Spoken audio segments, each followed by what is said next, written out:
এখন এই ব্যস্ততার দিনে চটজলদি কীভাবে প্রতিদিনের খাবার বানিয়ে নেওয়া যায় এটা নিয়ে চিন্তাটা থেকেই যায়। তাহলে আজকের এই রেসিপিটি আপনাদের জন্য। আজকে আমি ইনস্ট্যান্ট ধোকার ডালনার একটা রেসিপি করে দেখাবো। ভিডিওটি তাই একটুও স্কিপ না করে একটা লাইক দিয়ে পুরোটা দেখতে থাকুন। ইনস্ট্যান্ট ধোকার মিক্স পাউডার এইরকম প্যাকে এখন অনেকই পাওয়া যায়, বিভিন্ন ব্র্যান্ডের পাওয়া যায়। এদিকে কড়াইতে সামান্য তেল দিয়ে দিলাম, একটা কাপে বা বলে মেজারমেন্ট করে কড়াইতে মিক্সটা ঢেলে দিলাম, স্বাদ মতো নুন আর একটু চিনি দিলাম।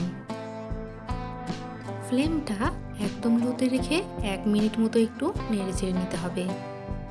নুন আর চিনি ছাড়া এর মধ্যে আর কিছুই দেওয়ার দরকার নেই, কারণ এর মধ্যে সমস্ত মশলা দেওয়া থাকে, তাই এক্সট্রা আর কিছু অ্যাড করার প্রয়োজন নেই। 1 মিনিট হয়ে গেছে। এবার সেম কাপের মাপেই জল অ্যাড করলাম, আর হ্যাঁ, জলটা অবশ্যই হালকা গরম করে অ্যাড করতে হবে। মোটামুটি 1.5 কাপ মতো জল এখানে লেগেছে।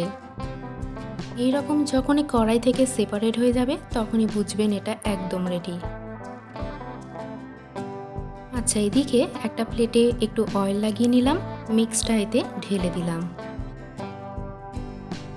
হালকা গরম থাকতেই একটা শেপ দিয়ে কাটিং করে নিতে হবে। এখানে আপনারা ছোট বড় যে যেরকম পছন্দ করবেন সেই সাইজ অনুযায়ী কেটে নেবেন। এখানে আমি সাইজগুলো একটু ছোট করেই কাটলাম। এবার কিছুক্ষণ ওয়েট করে যেতে হবে, কারণ এটা যেহেতু গরম অবস্থায় আছে তাই এখন এটি ভাজা যাবে না। গরম অবস্থায় তেলে দিলে শেপটা ছেড়ে যেতে পারে। এদিকে কি কি মশলা ব্যবহার করছি চলুন দেখে নিন। এখানে আমি আদা, লঙ্কা আর টমেটো নিয়েছি, এর একটা পেস্ট করে নিলাম। আর এইদিকে কাজু বাদাম, চারমগজ জলে ভিজিয়ে রেখেছি, এটারও একটা পেস্ট করে নিলাম। কড়াইতে তেল গরম করতে বসিয়ে দিয়েছি, তেলটা ভালোভাবে গরম করে নিতে হবে। এবার বড়াগুলো তেলে দিয়ে দিলাম। এক পিঠটা ভাজা হয়ে গেলে খুব সাবধানে উল্টে দিতে হবে, না হলে বড়াগুলো ভেঙে যেতে পারে। একদম পারফেক্টলি ভাজা হয়ে গেছে, প্লেটে ট্রান্সফার করে নিলাম। বাকি বড়াগুলো এবার সেম প্রসেসে ভেজে নেব। তেলটা অনেকটাই ছিল, একটু তেল তুলে রেখে একই তেলে শুকনো লঙ্কা ফোড়ন, তেজপাতা, গোটা জিরে দিয়ে দিলাম। 20 সেকেন্ড পর পেস্ট করে রাখা মশলাটাও দিয়ে দিতে হবে।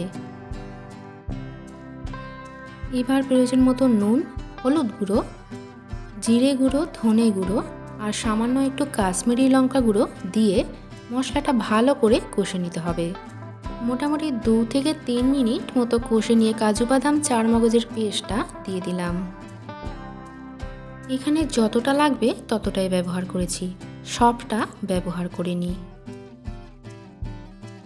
কিছুক্ষণ পর দেখবেন মশলা থেকে তেল ছেড়ে এসেছে, একদম পারফেক্টলি মশলাটা কষা হয়ে গেছে। এবার প্রয়োজন মতো জল অ্যাড করলাম। এই স্টেজে স্বাদ মতো চিনি দিয়ে দিলাম। ধোকা ডালনা একটু মিষ্টি খেতেই ভালো লাগে। এবার 1 চামচ মতো ঘি অ্যাড করলাম। আচ্ছা, এখানে একটা কথা বলে রাখি, যেহেতু ডালের জিনিস তাই জল টানবে, আপনারা জলটা বুঝে এখানে ব্যবহার করবেন। 4 থেকে 5 মিনিট মতো ফুটিয়ে নিয়ে বড়া ভাজাগুলো দিয়ে দিলাম। বড়া দেওয়ার পর 2 মিনিট মতো আবারও একটুখানি ফুটিয়ে নেব, তারপর ফ্লেমটা অফ করে দেব। তাহলে ডাল বাটার ঝামেলা ছাড়াই কত ইজিলি তৈরি করে নেওয়া যায় ধোকার ডালনা দেখতেই পেলেন। রেসিপিটি কেমন লাগলো কমেন্ট করে অবশ্যই জানাবেন। ভিডিওটি দেখে ভালো লাগলে চ্যানেলটি সাবস্ক্রাইব করার অনুরোধ রইল। দেখা হচ্ছে নেক্সট ভিডিওতে।